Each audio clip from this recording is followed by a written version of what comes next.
Alhamdulillah alladzi nahmaduhu wa nasta'inuhu wa nastaghfiruh wa na'udzu billahi min shururi anfusina wa min sayyiati a'malina may yahdihillahu fala mudhillalah wa may yudlil fala hadiyalah. Asyhadu an la ilaha illallah wahdahu la syarikalah wa asyhadu anna Muhammadan abduhu wa rasuluh la nabiyya ba'dah.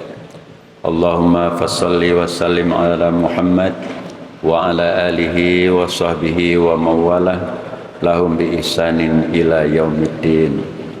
Amma ba'd, fa ya ayyuhal muslimuna rahimakumullah, usikum wa iyaya bitaqwallah faqad fazal muttaqun. Wa qala Allah ta'ala fil Qur'anil azim, a'udzu billahi minasy syaithanir rajim.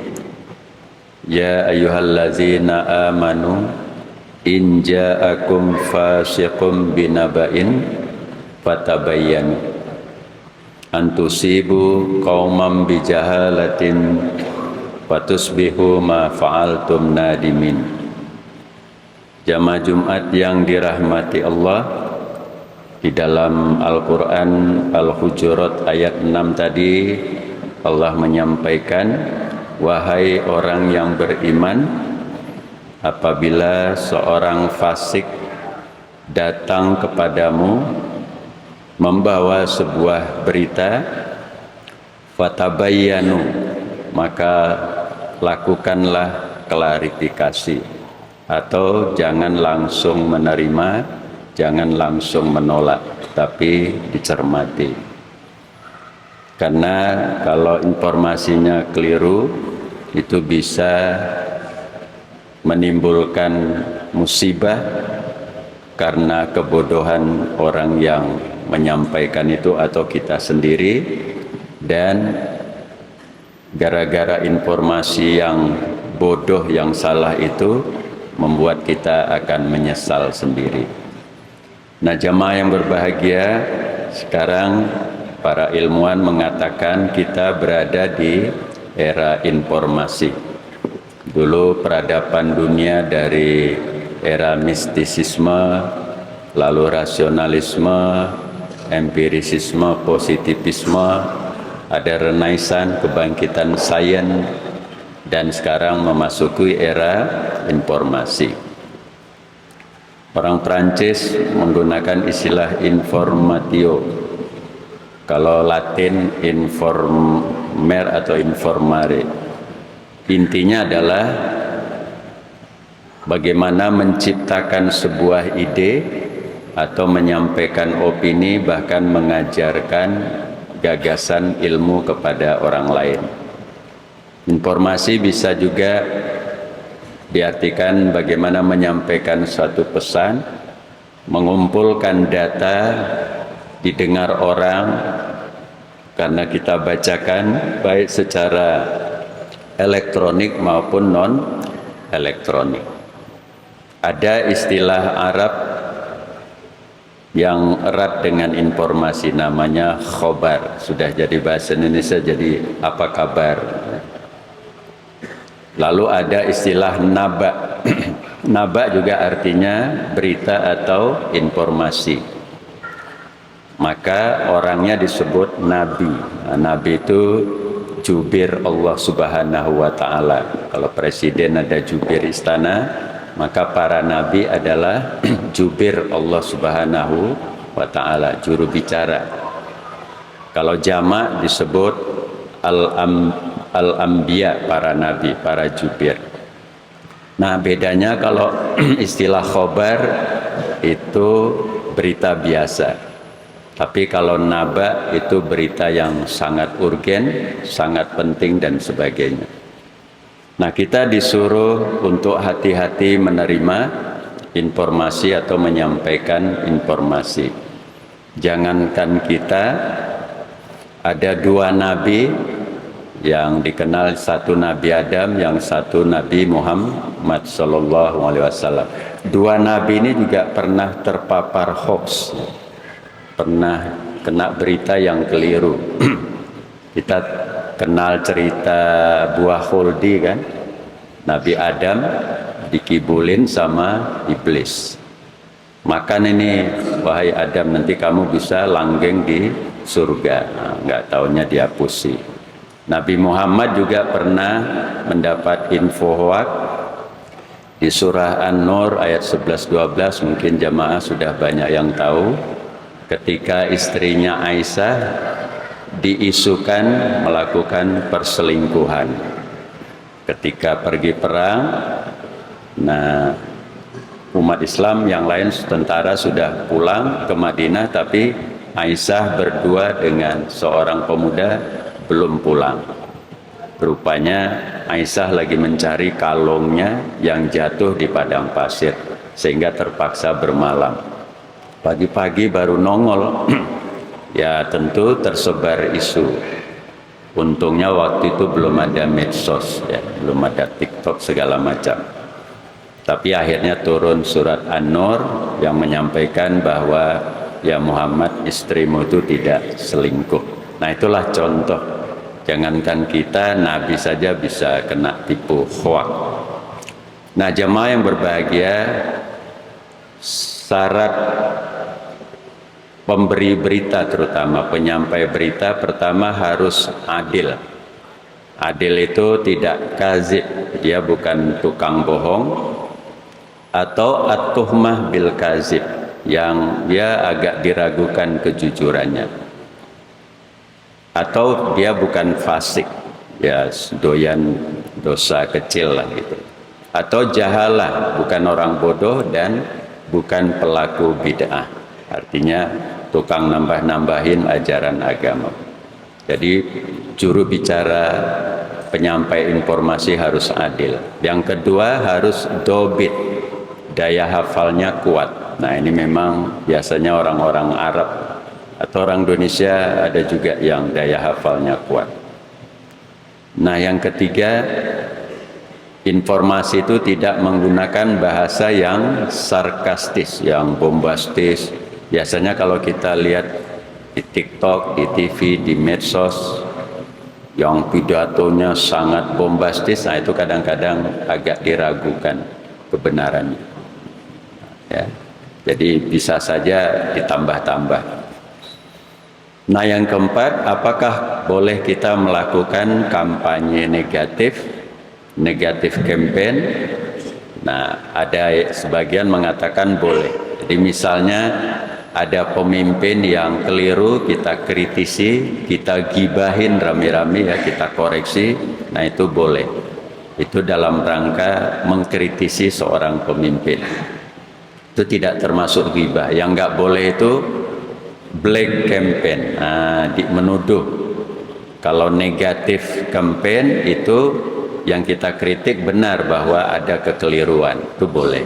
Tapi kalau black campaign itu fitnah, ya. Nah itu dilarang.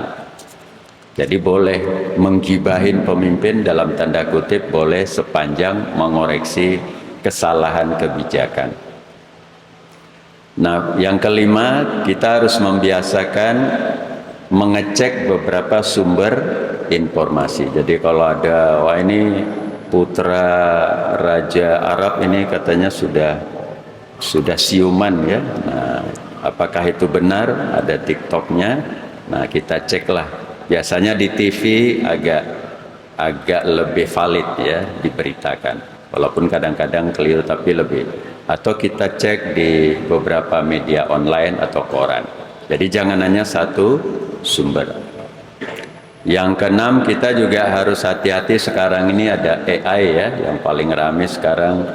Gambar Putin, gambar siapa? Pak Donald Trump, ya, Donald Bebek itu, ya. Lalu ada gambar Xi Jinping, ada gambar Ali Khamenei. Nah itu model-model IT, ya, untuk hiburan ya rapopo lah, ya, nah, sekedar hiburan. Tapi kalau menyangkut kebenaran kebijakan, nah itu kita harus ngecek lagi. Apalagi isu korupsi misalnya. Yang ketujuh, kita membiasakan kalau menerima informasi jangan menjat, jangan menghina orangnya, tetapi fokus pada idenya. Kalau dalam ilmu logika itu jangan ad hominem, Kita biasanya kalau diskusi di grup, karena kita nggak suka sama orangnya, lalu wah kamu nih kok jahil banget, kamu nih kok kurang cerdas. Nah, jangan menjat orangnya, tapi fokus pada idenya.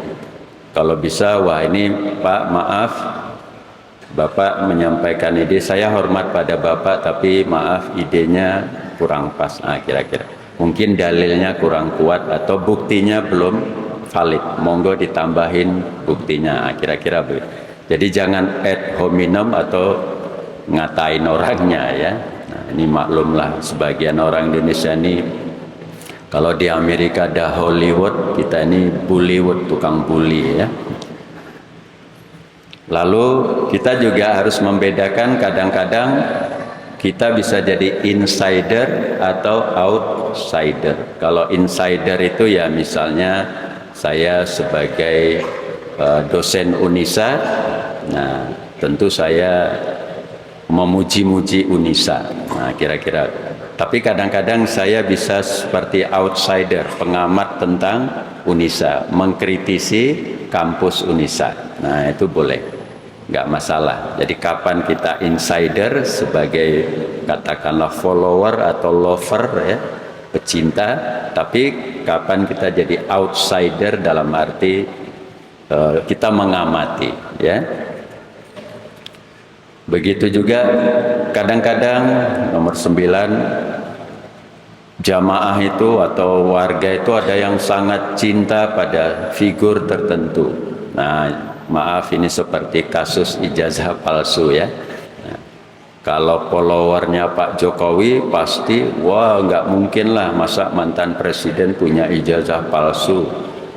Sementara UGM juga sudah klarifikasi, masa UGM ngapusi. Nah, kira-kira itu yang followernya. Tapi yang pembenci Jokowi, bisa saja UGM-nya juga ngapusi, Polri-nya juga ya partai apa coklat atau apalah, kira-kira begitu ya.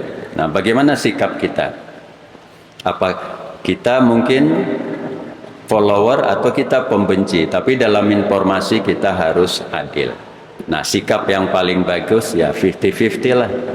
Boleh jadi ijazahnya Pak Jokowi itu asli, boleh jadi palsu. Kita sendiri kan nggak pernah lihat yang asli, kan nggak pernah lihat toh.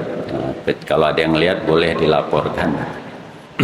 Caranya bagaimana? Ya kita tunggulah pengadilan.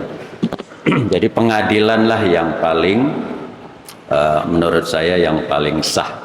Nanti kan diadili, diputuskan, oh ternyata palsu, nah, misalnya ya. Lalu Pak Jokowi dan timnya nggak setuju, nah, boleh banding. Dibanding terbukti palsu misalnya ya. Boleh lagi pengadilan tingkat tinggi. Nah nanti yang terakhir itulah kita mengacu, oh ternyata memang palsu atau oh ternyata memang asli. Nah itu sikap kita sebagai rakyat. Kita jangan mau diombang-ambingkan. Walaupun saya tidak suka dengan Pak Jokowi, ya saya tetap tidak berani mengatakan palsu. Atau saya sangat cinta pada Pak Jokowi, saya juga nggak boleh mengatakan ijazahnya pasti asli. Tunggu saja pengadilannya. Nah, terakhir ya pengadilan akhirat lah ya. Nah yang ke-10, kita dilarang ghibah tadi ya, dalam arti ngerasani orang, tapi dalam hal tertentu mengoreksi pimpinan atau saudara boleh, tentu dengan bahasa yang, jadi tidak selamanya ghibah itu dilarang ya. Tapi kalau ghibah nggak ada alasan ngerasani, ya itu dosa. Jamaah yang berbahagia, ada juga informasi itu sifatnya multi tafsir. Jadi ada satu informasi, nah itu bisa ditafsirkan macam-macam. Kayak kasus ijazah tadi ya. Atau sekarang lagi rame kasus isu korupsi haji. Nah, nanti kita tunggu apakah mantan menteri agamanya terlibat, wallahu a'lam. Kita belum bisa menghukum. Yang tersangka aja belum. Yang tersangka saja belum tentu terdakwa. Yang terdakwa saja setelah diadili bisa jadi dibebaskan oleh hakim. Nah, bebasnya bisa karena wani piro atau bebasnya karena buktinya belum cukup. Nah, yang terakhir jamaah yang berbahagia, marilah kita hindari riba dalam arti yang tadi ya, yang negatif, yang black campaign, kecuali yang mengoreksi untuk kebenaran. Kita hindari fitnah, kita hindari namimah yang mengadu domba. Jangan bullying, jangan hate speech, narasi kebencian, dan jangan terbiasa dengan hoax. Aqulu qouli hadza fastaghfiru innahu huwal ghafurur rahim.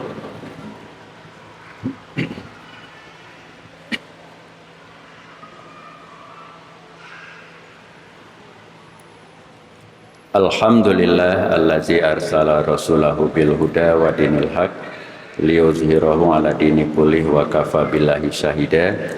Asyhadu an la ilaha illallah wahdahu la syarikalah wa asyhadu anna Muhammadan abduhu wa rasuluh la nabiyya ba'da. Allahumma fasholli wa sallim ala Muhammad wa ala alihi wa sahbihi wa mawalah wa man tabi'ah lahum bi ihsanin ila yaumiddin. Amma ba'd, fa ya ayyuhal muslimuna rahimakumullah, usikum wa iyaya bitaqwallah faqad fazal muttaqun. A'udzu billahi minasyaitonir rajim. Bismillahirrahmanirrahim. Alhamdulillahi rabbil alamin, wassalatu wassalamu ala asrofil anbiya'i wal mursalin wa ala alihi wa sahbihi ajma'in. Allahumma fil lil muslimina wal muslimat wal mu'minina wal mu'minat al ahya'i minhum wal amwat innaka sami'un qaribun mujibud da'wat ya qadiyal hajat. Rabbana zalamna anfusana wa illam taghfir lana wa tarhamna lanakunanna minal khasirin. Rabbana la tuzigh qulubana ba'da idh hadaitana wa hab lana min ladunka rahmah innaka antal wahhab. Rabbana atina fid dunya hasanah wa fil akhirati hasanah wa qina adzabannar walhamdulillahi rabbil alamin.